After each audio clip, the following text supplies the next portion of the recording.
Man who buried 42 school buses to make huge Doomsday shelter is finally showing people inside. With the seemingly never-ending nuclear threats coming out of North Korea, it's no wonder that everyone is on edge. In the event of nuclear warfare, unfortunately, no one is safe. Of course, preparedness is important to many people. So much so, there's an entire network of preppers who often go to extreme lengths to be ready in case of an emergency. If you're not sure what to do in case war is declared, just ask a prepper named Bruce Beach of Hornings Mills, Canada, because he has a plan unlike any other. Bruce has created a bunker so unusual that you need to see it to actually believe it. Some say he's a kook, but Bruce knows that in the event of a nuclear fallout, he'll have the last laugh. The news media, although informative, can also be a scary thing to read and listen to lately. Throughout history, several countries have threatened the United States with nuclear war. Hello, North Korea. A man named Bruce Beach just might have the perfect solution should a nuclear war break out.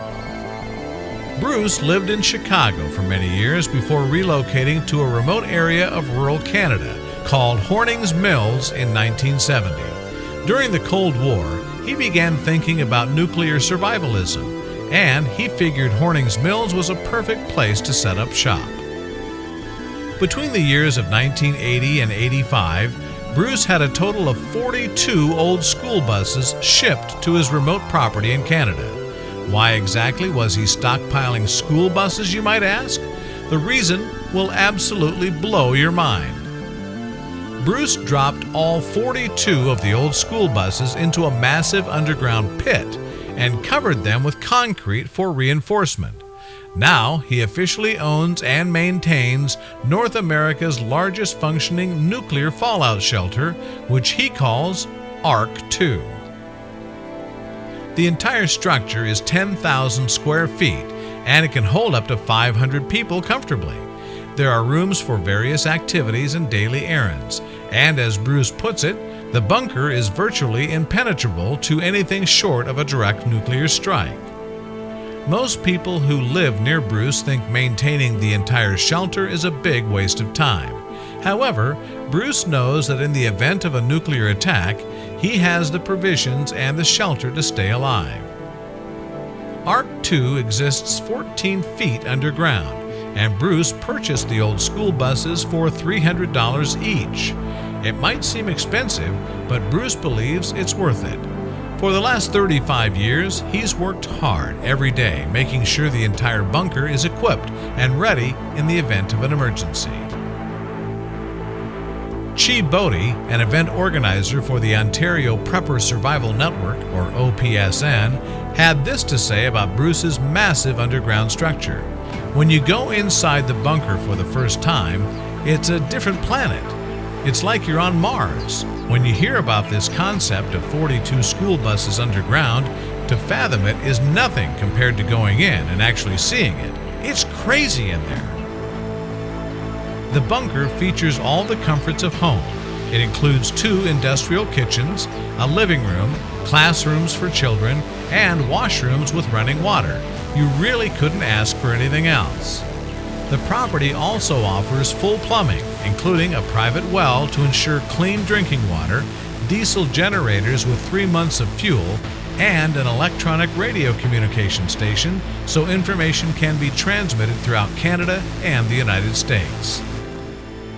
Ark 2 is also fully equipped with gender-segregated bunks and cubicle-like storage spaces for people to keep their personal belongings. Bruce was sure to leave no stone unturned when it came to preparing his bunker system. Ark 2 also features a decontamination room, which is the first room that any visitors would have to pass through before they enter the bunker. This room is meant to eliminate the spread of disease and radiation in the shelter itself. The biggest problem Bruce faces has been both political and bureaucratic. All branches of local government have been unenthusiastic about the shelter. Bruce built the bunker without proper permits, and he claims the local government has taken him to court over 30 times.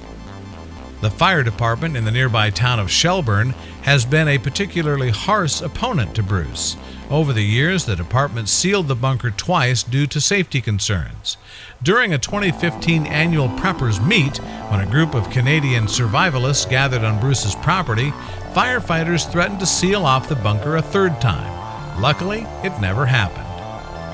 The general public views the project as the work of an eccentric old man who's paranoid about the end of the world.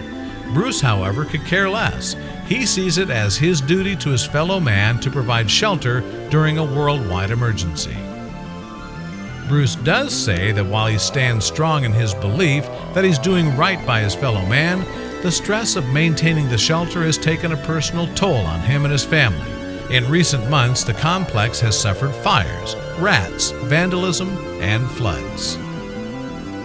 Bruce's adult children are also tired of constantly listening to the doom and gloom attitude their father always has about the future of the planet.